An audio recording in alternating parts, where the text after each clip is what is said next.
తప్పొప్పుకోవడం అంత తేలిక కాకపోవచ్చు కానీ, ఒప్పుకున్న తర్వాత పొందే ఆనందమే వేరుగా ఉంటుంది. ప్రతి ఒక్కరూ తప్పులు చేస్తారు. కానీ ఆ తప్పును నిజాయితీగా ఒప్పుకునే వారి సంఖ్య చాలా తక్కువ. అలా ఒప్పుకుంటే ప్రశాంతంగా బ్రతకొచ్చు. మనిషి చాలా సామాన్యమైనవాడు. ఏ మనిషి కూడా తప్పు చేయకుండా బ్రతకలేడు. అతని వల్ల పక్కన జీవించే వారెందరో నష్టపోయి ఉంటారు. ఎంతోమంది జీవితాలు తారుమారై ఉంటాయి. తాము చేసిన తప్పులు తెలిసి కూడా ఒప్పుకునే వారి సంఖ్య ఎంతో తక్కువగా ఉంటుంది. కానీ ఒక్కసారి మనం జీవితంలో చేసిన తప్పులన్నిటినీ ఎదుటివారి దగ్గర ఒప్పుకొని చూడండి. మీ ఆలోచనలు, భావాలు, మనసు ఎంతో ప్రశాంతంగా ఉంటుంది. ఇది భావాలను పంచుకోవడమే అనుకోండి. మీలో ఉన్న బాధను దూరం చేసుకోవడానికి ఒక్కసారి చేసిన తప్పును ఒప్పుకొని చూడండి. మీరు చేసిన తప్పులు మీ హృదయానికి మాత్రమే తెలుస్తాయి. కానీ వాటిని పంచుకునే ధైర్యం మాత్రం మీలో ఉండదు. చేసిన తప్పులను త్వరగా ఒప్పుకునేవారు జీవితంలో ఎప్పుడూ సంతోషంగా, ప్రశాంతంగా జీవిస్తారు. ఒప్పుకోవడం అంత తేలిక కాకపోవచ్చు.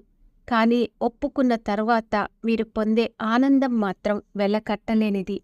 చేసిన తప్పులను ఒప్పుకోవాలంటే ధైర్యవంతుడికే సాధ్యం.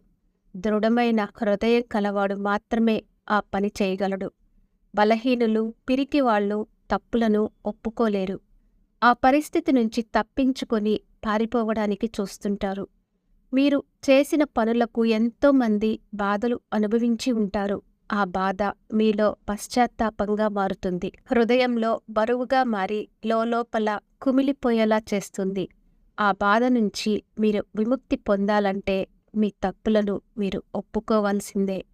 మీరు బలహీనులో, బలవంతులో మీరే నిర్ణయించుకోండి. బలవంతులంటే కండలు పెంచినవారు కాదు. మనస్ఫూర్తిగా చేసిన ప్రతి పనిని ధైర్యంగా చెప్పేవారు. మీరు బలహీనంగా ఉండాలనుకుంటున్నారో, బలంగా ఉండాలనుకుంటున్నారో మీరే నిర్ణయించుకోండి.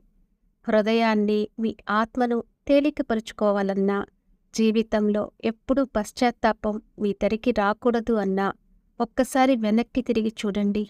ఎంతమంది మీ వల్ల బాధపడ్డారో వారందరినీ కలిసి లేదా ఫోన్ ద్వారా మీ తప్పును ఒప్పుకోండి. అలాగే క్షమాపణలు అడగండి. కొంతమందికి కోపం రావచ్చు, మరికొందరు మంచి మనసుతో క్షమించవచ్చు. ఏం జరిగినా మీ మనసు తేలిక పడటం మాత్రం ఖాయం. తప్పు ఒప్పుకుంటే మీ తలపై ఉన్న కిరీటం కింద పడిపోదు, పైగా మనసు తేలికగా మారుతుంది.